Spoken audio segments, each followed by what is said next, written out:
Friends और आप सभी का आपके अपने यूट्यूब चैनल पिंक प्लस पर स्वागत है बच्चों। आज के इस वीडियो में जानने वाले हैं साथियों का प्रश्न 6.5 में प्रश्न नंबर 4। तो चलिए शुरू करते हैं। तो बच्चों क्वेश्चन नंबर 4 हमारे सामने है, जो कि बहुत ही आसान क्वेश्चन है, लेकिन भाई समझना तो बहुत जरूरी है। देखो हम ध्यान से करना क्या है, ध्यान से। निम्नलिखित में भुजाओं के कौन से समूह एक समकोण त्रिभुज बना सकते हैं। हम देखो यहाँ पर निम्नलिखित में यानी कि बहुत सारे 3 ऑप्शन दिए हुए हैं और तीनों ऑप्शन में भुजाओं, जो कि त्रिभुज जाहिर सी बात है, त्रिभुज के 3 भुजा होते हैं। इन तीनों भुजाओं का माप होगा, मतलब नापने पर कुछ सेंटीमीटर या कुछ मीटर तो होगा ही। ठीक, तो वही चीज़ यहाँ पर दिया हुआ है। यहाँ पर माप दिया हुआ है 1 2 3, ये तीनों भुजाओं क्या है, माप दिया हुआ है। ठीक है, ये तीनों भुजाओं क्या है, माप दिया हुआ है। ये तीनों भुजाओं क्या है, माप दिया हुआ है। अब क्या आपको बताना है कि क्या इतने माप का, क्या सच में अगर हम माप के स्केल से नाप के अगर इतने सेंटीमीटर का स्केल बनाना, त्रिभुज बनाना चाहें तो क्या पॉसिबल है या नहीं। ठीक है, यहाँ पे 2.5 सेंटीमीटर है तो 2.5 ही लेंगे, कुछ इतना होगा जो कि इतना। ठीक है, यहाँ से यहाँ तक। ठीक है, तो क्या इतने माप वाले क्या त्रिभुज कोई पॉसिबल है? अगर है तो अच्छा, त्रिभुज भी सिंपल त्रिभुज नहीं पूछा है, ये समकोण त्रिभुज पूछा। अब देखो यहाँ पर सिंपल त्रिभुज हो तो क्या बोलते, हम मान लेते हैं कि भाई ये इतना सेंटीमीटर, ये इतना, ये इतना, तो हम देखते हैं भाई इन दोनों को जोड़ने पर इससे बढ़ाओ, इन दोनों जोड़ने पर इससे बढ़ाओ, इन दोनों जोड़ने पर इससे बढ़ाओ। अगर ये तीनों बार हो पा रहा है तो मतलब ये उसका एक त्रिभुज बन सकता है। ठीक है, ये तो होता है सिंपल त्रिभुज के बारे में जानने के लिए।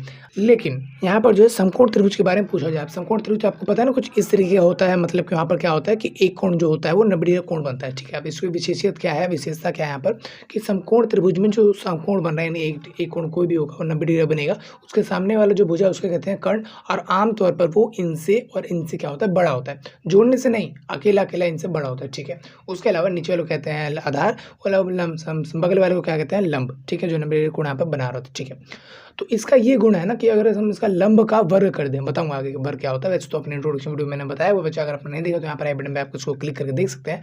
बहुत ही इंपॉर्टेंट, बहुत ही अच्छा वीडियो, उसको आप देखेंगे तो पूरा चैप्टर क्लियर हो जाएगा, आपके मन में आ जाएगा, ध्यान आ जाएगा। ठीक है, रिविजन भी हो सकता है। ठीक है, देखो यहाँ पर ध्यान से।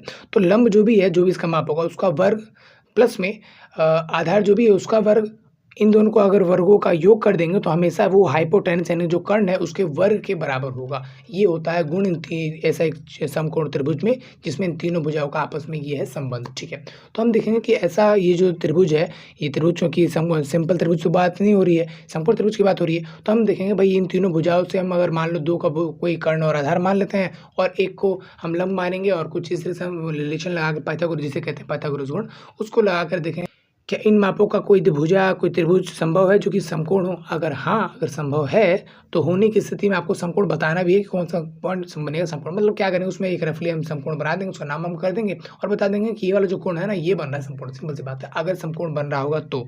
ठीक है, तो हम भाई चेक करना हर एक पार्ट में, हर एक पार्ट में क्या करना है, चेक करना। कैसे करना है, पाइथागोरस गुण आपको अगर याद हो तो उसको हम यहाँ पर उसके माप यहाँ पर रखेंगे और माप निकालेंगे। ठीक है, तो देखो यहाँ पर पाइथागोरस गुण है ना, उसमें लंब और आधार एक तरफ है और कर्ण एक तरफ है, मतलब कर्ण अलग है और लंब आधार अलग है, तो इनका वर्गों का योग जमा में इसके वर्ग के योग के बराबर होगा। ठीक है, तो हम किसको मानेंगे इसमें, कर्ण और किसको मानेंगे आधार। अब देखो जाहिर सी बात है, मैंने आपको पहली बताया था कि जो कर्ण होता है ना, आमतौर पे आधार और लंब से क्या होता है, बड़ा होता है। तो यहाँ पर हम इन तीनों में से इसको मानेंगे कर्ण, इन तीनों में से इसको मानेंगे कर्ण, इन तीनों में से इसको मानेंगे कर्ण, क्योंकि ये इन तीनों में क्या है, बड़ा है। ठीक है, और उस तरीके से हम पाइथागोरस गुण लगाएंगे और फिर देखेंगे। ठीक है, अब चलो इसको करते हैं सॉल्व। तो बच्चों देखो यहाँ पर है ऑप्शन में फर्स्ट, जिसमें हमारे पास जो है 3 भुजाओं के माप दिए गए हैं। ठीक है, ठीक है, अब इससे हमें क्या करना है, राइट एंगल ट्रायंगल बनाना है, तो वही चीज़ यहाँ पर बनाता हूँ। समकोण त्रिभुज कुछ इस तरीके से, मैं इसका नाम देता हूँ यहाँ पर कुछ इस तरीके से ABC, कुछ भी नाम दे सकते हो आप। ठीक है, तो कहीं ना कहीं उसमें हमें यहाँ क्या, ये जो है तीनों भुजाएं माननी है। अब ये जो है मैं रफली बना रहा हूँ, आपकी मर्जी बनाना चाहो बनाओ, अदरवाइज मत बनाओ। ठीक है, मैं उसको समझने और समझाने के लिए बना रहा हूँ। ठीक है, यहाँ पर देखो 3 भुजाओं में से जो सबसे बड़ा है उसको मैं करूँगा कर्ण पे, लिख दिया मैंने यहाँ पर 6.5 सेंटीमीटर, ये हो गया हमारा कर्ण। ठीक है, अच्छा ये होता है आधार, ये होता है लंब। ठीक है, तो आधार और लंब आपस में कुछ भी लिख सकते हो आप, इसको 6 सेंटीमीटर लिख सकते हो, यहाँ पर 2.5 से लिख सकते हो, मैं लिख देता हूँ यहाँ पर 2.5, और बचा कुचा यहाँ पर आप लिख सकते हो जो कि यहाँ पर 6.6 सेंटीमीटर है। ठीक है, तो अब देखो ध्यान से, अगर ये एक समकोण त्रिभुज है, देखो आगे पीछे कर सकते हैं क्योंकि दोनों का वर्ग होकर जुड़ ही जाना है फॉर्मूले के अंदर, अभी हम जब बात करेंगे तब। ठीक है, तो अगर मैं इसको बात करूँ तो कहीं ना कहीं अगर मैंने मान लेता हूँ कि जो त्रिभुज है ना ABC, ये एक समकोण त्रिभुज है। ठीक है, तो वही चीज़ मैं यहाँ पर लिख देता हूँ, माना कि भाई जो त्रिभुज है ना, त्रिभुज ABC निशान है, ये एक समकोण त्रिभुज है। अब जब ये समकोण त्रिभुज है तो मैं क्या इसका पाइथागोरस गुण लग सकता है। देखो पाइथागोरस क्या कहते हैं यहाँ पर, कि कर्ण का वर्ग, मतलब इस वाली भुजा का वर्ग बराबर होगा लंब के वर्ग जमा में आधार के वर्ग के। ये जो है गुण है जो कि पाइथागोरस गुण कहलाता है, क्योंकि पाइथागोरस नाम के एक वैज्ञानिक ने इसको खोज की थी, और ये जो गुण है समकोण त्रिभुज के अंदर जो है काम करता है। ठीक है, तो इसके अंदर फिर मेरा जो कर्ण है वो क्या कहलाएगा यहाँ पर AC, तो मैं यहाँ पर AC क्या है 6.5, तो वहाँ पर 6.5 ना लिखकर अभी AC लिख रहा हूँ, बाद में धीरे धीरे मैं उसमें वैल्यू रखूँगा, फिर वर्ग करूँगा, फिर आंसर लिखूँगा। ठीक है, धीरे धीरे एक बार में नहीं। ठीक है, तो यहाँ पर वही चीज़ मैंने यहाँ पर लिख दिया AC का वर्ग लिख दिया, और लंब क्या यहाँ पर ए बी, तो ए बी लिख दिया मैंने। अच्छा आधार यहाँ पर क्या, यहाँ पर बी सी, तो बी सी सॉरी मैंने बी सी ना लिखकर 2.5 सीधा लिख दिया, बट आप यहाँ पर बी सी लिखना, ठीक है। अब आगे देखिए, अब ए सी हमारा जो था वो क्या था 6.5, तो मैंने उसकी जगह 6.5 लिख दिया। ए बी की जगह लिख दी मैंने 6 सेंटीमीटर, और ये आएगा 2.5 सेंटीमीटर, सेम टू सेम, ठीक है। अच्छा 6.5 सेंटीमीटर का वर्ग मतलब कहीं ना कहीं उसका मतलब ये है कि बच्चों 6.5 इंटू में 2 नहीं, ये नहीं है मतलब इसका मतलब ये है कि 6.5 गुणा में 6.5 ही वर्ग का मतलब है कि उसको उसी से गुणा करना है कितनी बार, 2 बार। ये 2 बार ये बता रहा है कि उसको इससे गुणा करना है कितनी बार, 2 बार, ठीक है। तो कहीं ना कहीं अगर मैं इसको इससे गुणा करूँ तो जो भी आएगा वो मैं यहाँ पर नीचे लिखूँगा, लेकिन देखो यहाँ पर ध्यान से क्या है, ये एक सिंपल नंबर नहीं है, ये पॉइंट वाला नंबर है, ठीक है। देखो पॉइंट वाला नंबर जो है, दशमलव वाली संख्या जो है, उनको आपस में कैसे गुणा करते हैं इसके बारे में जो है पूरा एक चैप्टर ही आपके पास है ना। दूसरे चैप्टर उसमें भर भर के एक्सरसाइज और भर भर के क्वेश्चन है, तो उसमें तो आपको समझ में आएगा वो कैसे करते हैं। अगर फिर भी आप भूल गए तो यहाँ पर बता देता हूँ, लेकिन अगर आपको वो जाननी है तो यहाँ पर आई बटन पर आप क्लिक करके हर एक चीज़ वहाँ पर जान सकते हो, लॉजिक जान सकते हो, ये जान सकते हो दशमलव वाली संख्या, भिन्न वाली संख्या कहाँ पर यूज़ की जाती है, किस तरह से यूज़ की जाती है, ठीक है। फिलहाल अभी मैं इसकी बात करता हूँ, कहीं ना कहीं आप 65 को 65 से गुणा कर दो, जो आएगा यहाँ पर आप लिख दोगे। अच्छा देखो यहाँ पर ये एक के बाद पॉइंट है, यहाँ पर एक के बाद मतलब लेफ्ट साइड से एक अंक के बाद पॉइंट है, एक अंक के बाद पॉइंट है, टोटल हो गया 2 अंक के बाद पॉइंट यानी दशमलव, ठीक। तो इसलिए मैं यहाँ पर जो है अपने आंसर में 2 के बाद दशमलव लगा देंगे बस, ठीक। दशमलव का खेल यहीं तक है, आप दशमलव बोल के गुणा करोगे और फिर दशमलव लगा दोगे, ठीक। अच्छा अब 6 यहाँ पर कोई दशमलव है नहीं, तो 6 का वर्ग किया हमने और यहाँ पर आ गया 36, ठीक है।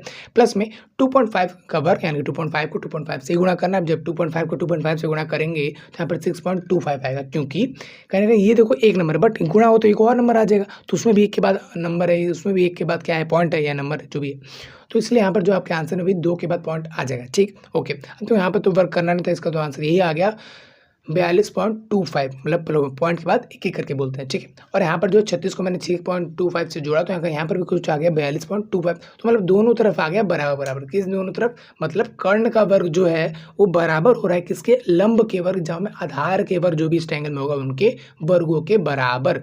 कहीं एक तरीके से तो बराबर के इस तरफ वाला बराबर के उस तरफ वाला क्या हो गया, बराबर हो गया।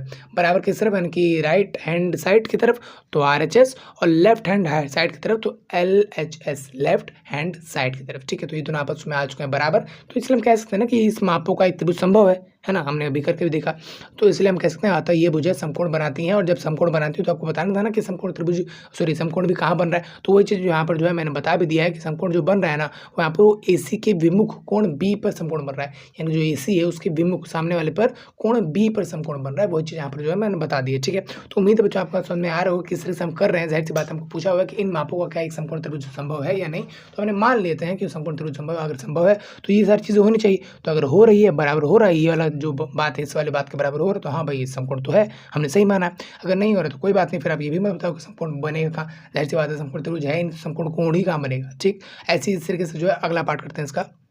तो बच्चों अब इस क्वेश्चन का सेकंड पार्ट हमारे सामने, जिसमें क्या है कि 2 सेंटीमीटर और 5 सेंटीमीटर नाम का एक क्या है, त्रिभुज है। अब इस त्रिभुज को समकोण त्रिभुज है या नहीं, या हो सकता है या नहीं से हो सकता है, उसको हमें देखना, ठीक है। तो हम रफली जो एक त्रिभुज बना देते हैं, समकोण त्रिभुज ही बना देते हैं, ठीक है। तो ये हमने बना दिया समकोण त्रिभुज, ठीक है। तो नाम देते हैं इसका है ना, तो PQR इसका जो है मान दे दिया, नाम दे दिया हमने, ठीक है। अच्छा इसका मान यहाँ पर क्या यहाँ पर 1 रख देंगे, 2 रख देंगे, 2 रख देंगे, 5। जाहिर सी बात आपको यहाँ पर कर्ण 5 रखना, बाकी लंब आधार आपस में चेंज कर सकते हो, और बाकी जो छोटे छोटे रहेंगे ना वो यहाँ पर लंब और आधार रहेंगे, ठीक है। जाहिर सी बात है दोनों बार होकर जुड़ जाएंगे, तो आगे वाले करके जोड़ दो चाहे पीछे रख के जोड़ दो, बात एक ही है भाई है, ठीक है। तो मान लेते हैं बच्चों ये जो है एक त्रिभुज होगा, समकोण त्रिभुज होगा, ठीक है। तो वही चीज़ मैंने आप दिया कि माना त्रिभुज PQR एक समकोण त्रिभुज है। इस वजह से इसमें क्या होगा, गुण समकोण पाइथागोरस गुण होगा, जो कि यहाँ पर क्या है, कर्ण का वर्ग जो हम बराबर है लंब के वर्ग जहाँ में आधार के वर्ग, ठीक है। अच्छा कर्ण यहाँ पर क्या है, RQ लिख दिया हमने, RQ। लंब है हमने, यानी जो लंबा है वो क्या यहाँ पर PQ या RP वही बात है, या PR वही बात है, ठीक है। PQ या QP एक ही बात है, तो वो हमारा आधार की जगह मैंने वो वैल्यू लिख दी, ठीक है। अच्छा RQ है कितना, 5 लिख दिया मैंने 5, और RP कितना है, RP 2 तो लिख दिया मैंने 2, PQ कितना है 2 तो वो भी लिख दिया मैंने 2, बाकी सब वर्ग सेम टू सेम, जमा निशान सेम टू सेम, ठीक है। 5 का वर्ग यानी कि 5 दूनी 10, नहीं 5 को 5 से गुणा करेंगे 25 आएगा, ठीक है। 2 को 2 से गुणा करेंगे 4 आएगा, 2 को 2 से गुणा करेंगे 4, यहाँ पर तो कोई पॉइंट वाला आई नहीं, कोई बात नहीं, ठीक है। अच्छा 4 को 4 को जोड़ना है तो जोड़ दिया हमने, यहाँ पर आ गया है, मतलब इस तरफ आधार और लंब का वर्ग करने पर और योग करने पर आया 8, और उस तरफ कर्ण का योग वर्ग करने पर आया 25। तो मतलब ये दोनों आपस में जो है बराबर नहीं है। ये जो होता है ना बराबर का निशान होता है, ठीक है। ये है बराबर निशान और ये बराबर का निशान नहीं है। अगर कोई चीज़ बराबर नहीं है तो ऐसे बराबर निशान निकालो और ऐसे कट कर दो, मतलब बराबर निशान वो नहीं है, मतलब वो दोनों आपस में बराबर नहीं है। अब देखो कहीं ना कहीं ये दोनों बराबर नहीं, अतः हम कह सकते हैं ना कि ये भुजाओं का समकोण त्रिभुज संभव नहीं है, क्योंकि यहाँ पर कर्ण का वर्ग बराबर नहीं है लंब के वर्ग जमा आधार के वर्ग के, ठीक। तो ये गुण फॉलो नहीं किया इसने, तो इस माप का त्रिभुज संभव नहीं है। जिनमें 2 2 और 5 2 2 6 हो तो क्या पता हो जाए, 2 2 8 हो, मतलब कोई भी बदलाव हो तो क्या पता हो सकता है, बट इस माप का तो त्रिभुज संभव नहीं है जो समकोण त्रिभुज है, ठीक है। ऐसे ही जो है थर्ड पार्ट भी करते हैं। तो बच्चों अब आ चुके हैं यहाँ पर इस क्वेश्चन के तीसरे पार्ट की तरफ और आखिरी पार्ट की तरफ। उसमें क्या है यहाँ पर देखो ध्यान से, यहाँ पर 1.5 सेंटीमीटर, 2 सेंटीमीटर और 2.5 सेंटीमीटर ये क्या है त्रिभुज के भुजाओं का यहाँ पर माप दिया हुआ है कि इतने माप का क्या एक समकोण त्रिभुज संभव है या नहीं। अब देखो मैं इतनी माप का बना सकता हूँ या नहीं वो मैं अभी चेक नहीं कर रहा, मैं बना के भी नहीं देख रहा, बस एक रफली आइडिया के लिए यहाँ पर जो है एक त्रिभुज बना लेता हूँ खुद से कि अगर मान लो ये त्रिभुज होगा तो कहीं ना कहीं इसका कुछ नाम होगा, मान लेता हूँ एक्स, इसका होगा वाई, इसका होगा जेड, और फिर कर्ण कुछ ना कुछ यहाँ पर 2.5 होगा। 2.5 ही क्यों ले रहा हूँ, क्योंकि 2.5 ही जो है इन सब में बड़ा है, सबसे बड़ी भुजा है ना।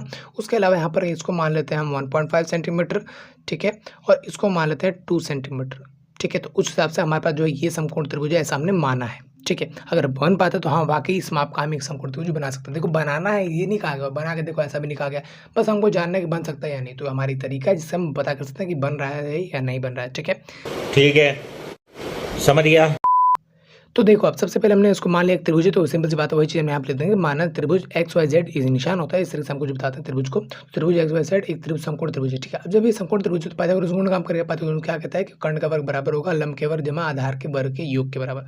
तो वही चीज़ मैंने यहाँ लिख दिया। फिर उस हिसाब से इस त्रिभुज के अंदर कर्ण क्या है यहाँ पर वाई जेड, तो वाई जेड मैंने यहाँ पे दिया, लंब के यहाँ पर एक्स जेड लिख दिया, एक्स वाई के यहाँ पर आधार तो वो लिख दिया। अब उसका मान लिख देता हूँ कि वो सब क्या है, तो यहाँ पर 2.5, लंब है हमारा 2 सेंटीमीटर और यहाँ पर जो आधार है वो कितना है 1.5, ठीक है। उसका वर्क करना यानी कि 2.5 को 2.5 से ही गुणा कर देंगे तो यहाँ पर आ जाएगा 6.25। जाहिर सी बात है 2.5 एक संख्या हो गया, गुणा हो गया एक और बात संख्या से, एक वैसी संख्या, वो संख्या में क्या है कि एक के बाद पॉइंट है, यहाँ पर एक के बाद टोटल 2 के बाद पॉइंट हो गया। इस वजह 25 को 25 गुणा करें 625, उसके अलावा 2 के बाद पॉइंट लगा देंगे, 2 अंकों के बाद, नॉट 2 के बाद, 2 अंकों के बाद, ठीक। उसके अलावा यहाँ पर अगर 2 कवर करें तो 2 दूनी 4 हो जाएगा, अढ़ाई को अढ़ाई से गुणा करेंगे उनकी, यानी कि 1.5 को 1.5 से गुणा करेंगे, यहाँ पर 2.25 आ जाएगा। जो उसको जोड़ देंगे तो यहाँ पर आ जाएगा 6.25, ठीक है। अब जोड़ने का क्या तरीका होता है वो भी दशमलव वाले चैप्टर में ही था, अगर आपको नहीं देखा तो यहाँ पर प्लीज़ देख लेना एक बार ध्यान से, है ना। तो उसके अलावा यहाँ पर आप बात करते हैं तो इस तरह भी कर्ण का वर्ग करते हैं, तो ये आया एट द एंड। और यहाँ पर लंब का वर्ग करते हैं तो फिर यहाँ पर 4 आता है और 4 को इसमें योग करते हैं आधार के वर्ग में, तो यहाँ पर आ जाता है 6.25। तो दोनों तरफ आ रहा है सेम बराबर, मतलब इस तरफ और इस तरफ वाला बराबर, मतलब इस तरफ वाला राइट हैंड साइड और इस तरफ आ रहा है लेफ्ट हैंड साइड। अब दोनों बराबर मतलब ऐसा वाला ऐसी चीज़ के क्या है बराबर, तो हम कह सकते हैं ना कि अतः त्रिभुज एक्स वाई जेड एक समकोण त्रिभुज है, यह त्रिभुज है समकोण त्रिभुज है। त्रिभुज तो बन रहा था क्योंकि 3 भुजें दी हुई है, लेकिन ये समकोण त्रिभुज है, ठीक है। अब जब समकोण त्रिभुज है तो कहने का इसका जो कोण भी बनेगा समकोण वही बताना था है। तो त्रिभुज एक्स वाई जेड, जो भी एक्स वाई जेड त्रिभुज है में समकोण y और z जो कि कर्ण होता है उसके सम्मुख विपरीत कोण जो कि यहाँ पर x बन रहा है, कोण x समकोण है, ठीक है। तो यही आपको बताना, तो ये हमने जो है बता दिया। बड़ा सिंपल सा चैप्टर है, कुछ खास है नहीं इसके अंदर, क्वेश्चन भी सिंपल सा था, आसान सा, कुछ खास है नहीं, ठीक। अगला क्वेश्चन का वीडियो अभी आपको डिस्प्ले मिल जाएगा, तो इस वीडियो में फिलहाल इतना ही, मिलता है अगले वीडियो में, तब तक ले जाएंगे।